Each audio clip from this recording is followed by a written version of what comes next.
তো তোমাদের মধ্যে অনেকেই কমেন্ট করছিলে যে ইন্টারভিউর প্রসেসটা কীরকম হয়ে থাকে, মানে ইন্টারভিউতে কিভাবে কল পাবো। ঠিক আছে, অনেকে আবার বলছো যে দিদি রেসিপ্রোকাল রেজিস্ট্রেশনে যেরকম ফোন করে কল করা হয় ইন্টারভিউতেও কি সেরকম কল করা হবে। তো আজকের ভিডিওতে আমি তোমাদের ইন্টারভিউর কল লেটার দেখাবো অ্যান্ড কিভাবে তোমরা কল পাবে ইন্টারভিউর জন্য সেটাও কিন্তু এই ভিডিওর মাধ্যমে ডিটেলে ডিসকাস করব। তো সকলেই ভিডিওটা স্কিপ না করে দেখতে থাকো।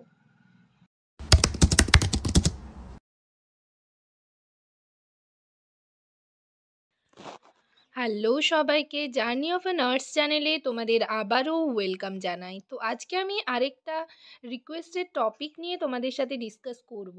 তার আগে তোমাদেরকে বলে রাখি, যারা আমার চ্যানেলে নতুন এসছো, প্রথমবার আমার ভিডিও দেখছো, তাদের যদি ভিডিওটা ভালো লেগে থাকে এবং ইনফর্মেটিভ বলে মনে হয় তাহলে অবশ্যই ভিডিওটাতে লাইক এবং শেয়ার করবে। চ্যানেলটিকে অবশ্যই সাবস্ক্রাইব করে রাখবে নার্সিং রিলেটেড নতুন নতুন আপডেট এবং অথেন্টিক সব ইনফরমেশন পাওয়ার জন্য। আশা করি তোমরা সকলেই ভিডিওটা শুরু থেকে শেষ পর্যন্ত দেখবে, কেউ স্কিপ করবে না। তো চলো দেরি না করে ভিডিওটা শুরু করা যাক।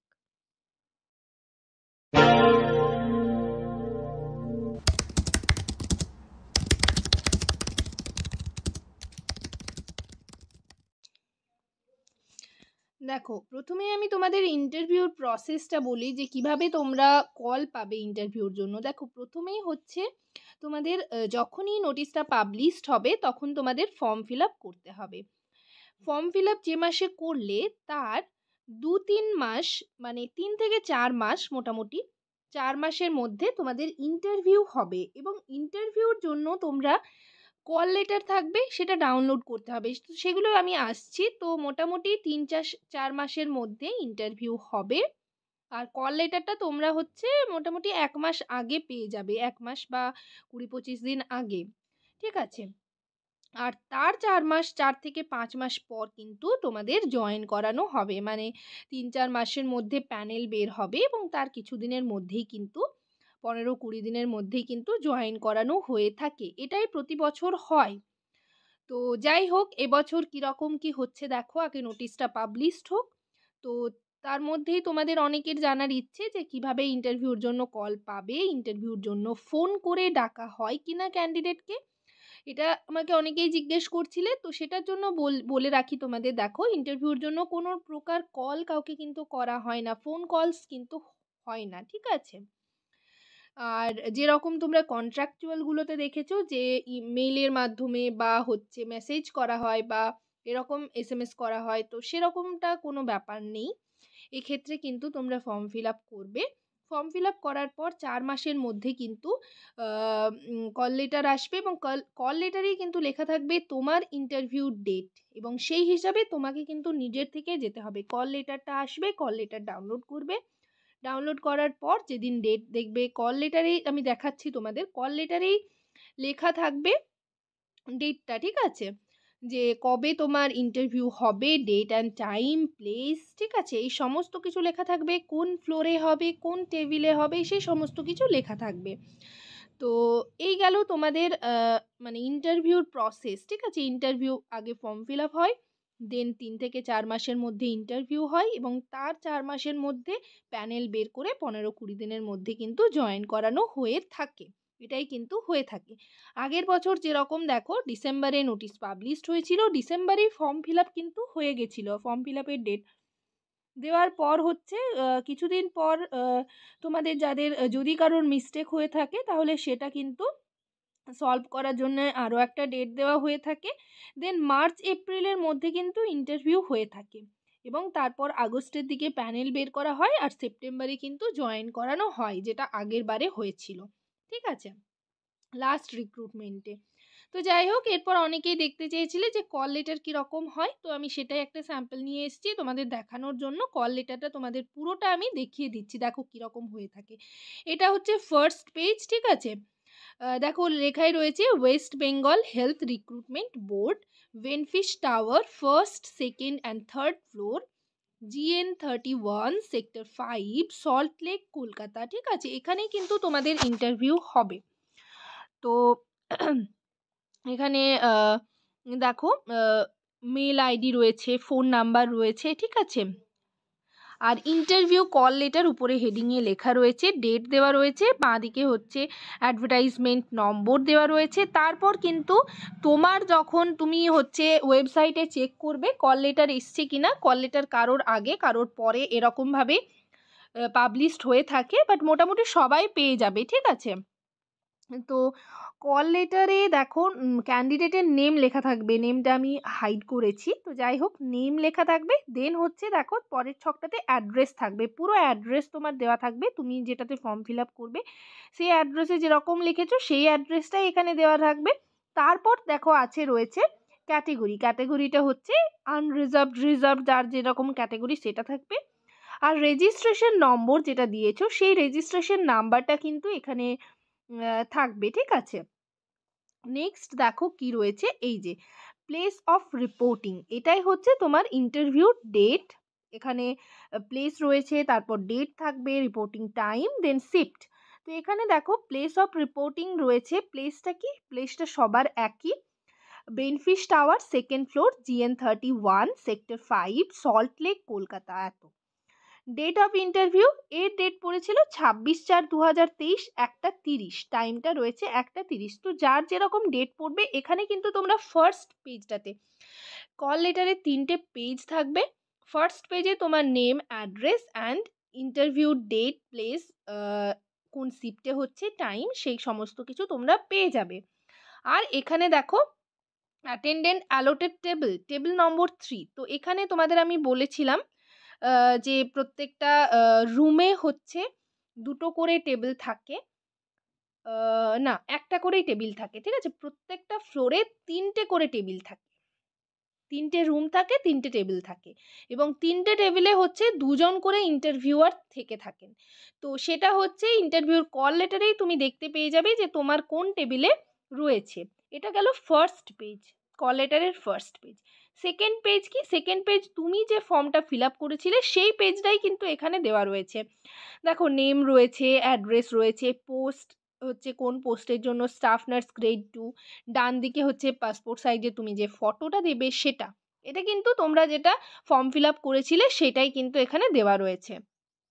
তো তারপর দেখো মাধ্যমিকের নাম্বার রয়েছে, আগের বার বলেই দেওয়া হয়েছিল যে প্রত্যেকটা নাম্বার তোমাদের শো করাতে হবে, মানে ধরো যেটা আমাদের অ্যাডিশনাল সাবজেক্ট থাকে সেগুলোও কিন্তু দিতে বলা হয়েছিল। তাই এখানে 800-র মধ্যে তোমার পার্সেন্টেজ কত হবে, এবছরও যদি সেরকমটাই মেনশন করা থাকে তাহলে কিন্তু সেরকমটাই হবে, ঠিক আছে। 800-র মধ্যে ধরো এক্সাম হয় 700-র মধ্যে, তো অ্যাডিশনাল সাবজেক্ট বলো, ফিজিক্যাল এডুকেশন, ওয়ার্ক এডুকেশন যেগুলো থাকে সমস্ত কিছুই, বা এনভায়রনমেন্টাল সায়েন্স, ঠিক আছে, প্রত্যেকটাই কিন্তু অ্যাড হয়ে 800-র মধ্যে তোমার পার্সেন্টেজ কত হবে সেটাই।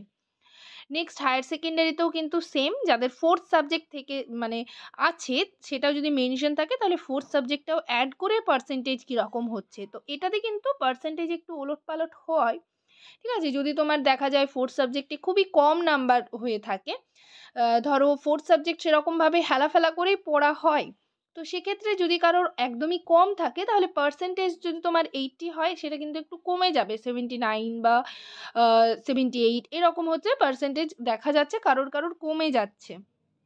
তো এবারেও যদি সেরকম মেনশন থাকে সেরকমভাবে কিন্তু তোমাদের ফর্মটা ফিল আপ করতে হবে, এটা একটু দেখে শুনে তোমাদের ফিল আপ করতে হবে।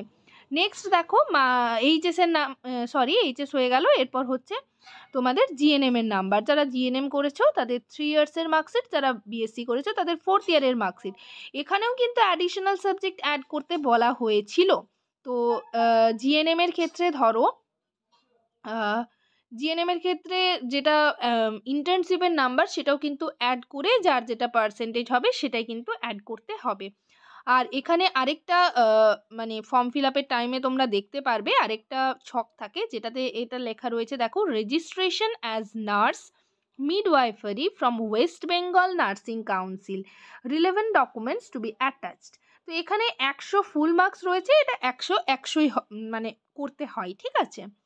WBNC রেজিস্ট্রেশনটা শো করাতে হয়।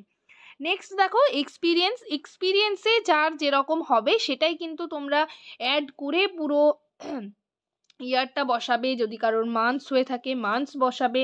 তো এর যেরকম 1 ইয়ার 0 মান্থস তো সেটাই লিখেছে। আর অর্গানাইজেশন এখানে হচ্ছে অর্গানাইজেশনের নেম, অর্থাৎ তোমরা কোন হসপিটালে বা কোনো নার্সিং হোমে যেখানে করছো সেটার নামটা এখানে ফর্ম ফিল আপে লিখতে হয়েছিল। তো সেই পুরো ফর্ম ফিল আপের পেজটাই কিন্তু এই পেজে সেকেন্ড পেজটাতে থাকবে। আর প্লেস অফ রিপোর্টিংটা তোমাদের বললাম সেই পেজটাও এখানে থাকে।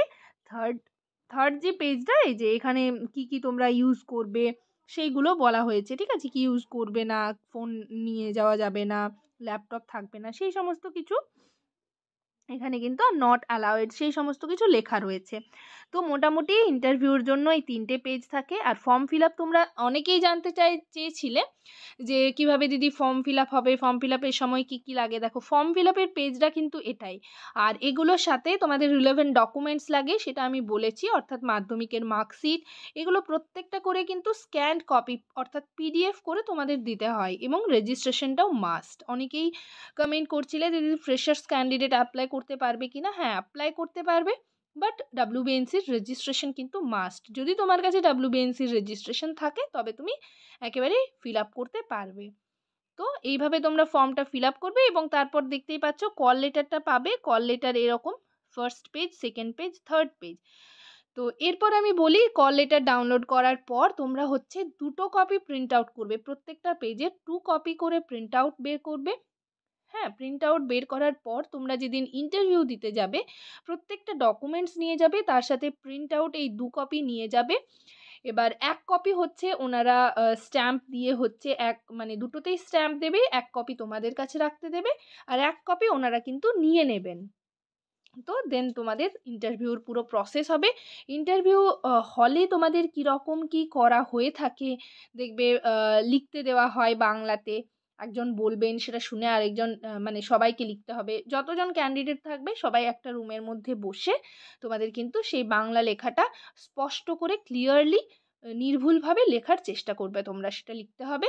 দেন কিছুক্ষণ ওয়েট করার পর হচ্ছে তোমরা পরপর যার যে টেবিলে সেটা নাম ডাকা হবে, মানে নাম ডাকা না, মানে একজন যাবে তারপর আরেকজন যাবে, এরকমভাবে একজন বের হবে আরেকজন যাবে।